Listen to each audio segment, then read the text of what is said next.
Shalom jemaat sekalian, dalam renungan Len hari ini kita akan merenungkan firman Tuhan dengan tema Ajaran tentang yang terakhir menjadi terdahulu, yang diambil dari bagian firman Tuhan dalam Lukas pasal 13 ayat 30 yang berbunyi demikian.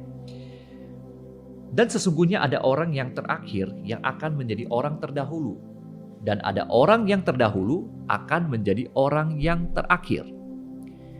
Jemaat sekalian, antri merupakan suatu budaya yang sudah menjadi aturan yang berlaku di mana saja.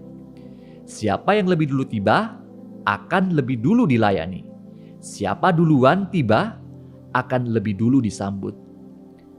Namun, budaya ini tidak berlaku di dalam kerajaan Allah. Siapa lebih terdahulu belum tentu didahulukan, dan siapa yang terakhir belum tentu menjadi orang terakhir. Orang terdahulu yang dimaksud oleh Tuhan Yesus adalah orang Yahudi, karena mereka lebih dulu menerima Taurat. Orang yang terakhir yang dimaksud adalah orang yang datang dari timur dan barat, dan dari utara dan selatan. Mereka itu adalah orang-orang yang bukan Yahudi. Jika orang Yahudi sebagai orang yang terdahulu akan menjadi orang terakhir, maka berita ini yang disampaikan Tuhan Yesus akan sangat tidak menyenangkan hati mereka. Yesus datang ke dunia memberitakan kabar keselamatan dari kerajaan Allah. Jadi pada saat orang-orang bertanya mengenai persoalan keselamatan kekal, maka Yesus tentu saja akan menjawab dari perspektif aturan kerajaan Allah itu sendiri.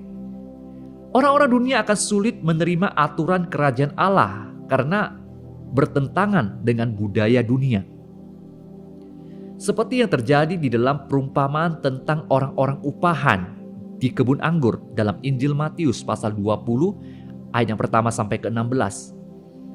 Aturan dunia menyatakan bahwa barang siapa yang bekerja lebih akan dibayar lebih. Pekerja yang bekerja dari pagi akan dibayar lebih banyak daripada pekerja yang bekerja dari petang. Tetapi pada akhirnya semua pekerja mendapat jumlah upah yang sama. Perbedaan budaya dunia dan kerajaan Allah menimbulkan gejolak di dalam hati manusia, seperti iri hati, merasa dirugikan, dan merasa diperlakukan tidak adil. Gejolak perasaan ini disebabkan karena merasa diri lebih layak daripada yang lain. Hal ini dikarenakan faktor pengaruh dunia. Jemaat sekalian, pada dasarnya kita semua adalah manusia yang tidak layak di hadapan Allah. Yang terutama adalah bagaimana respon kita terhadap anugerah keselamatan yang Allah berikan kepada kita. Keselamatan yang kita terima pada dasarnya bukan karena hasil usaha kita sendiri, tetapi karena pemberian Allah. Itu bukan hasil pekerjaan kita. Jangan ada orang yang memegahkan diri. Jadi saat kita telah menjadi orang Kristen, maka keselamatan yang telah kita peroleh semua hanya karena kasih karunia Allah. Mari kita berefleksi, bagaimana sikap hati kita merespon terhadap anugerah keselamatan dari Allah. Mari berdoalah dan mengaku dosalah setiap hari, karena pada dasarnya kita adalah orang berdosa.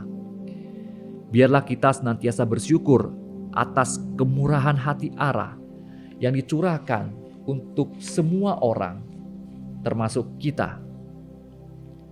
Bersyukurlah bahwa Allah tidak pernah membatalkan anugerahnya yang telah diberikan kepada kita, meskipun berulang-ulang kita terus jatuh ke dalam dosa. Bersyukurlah kepada Allah.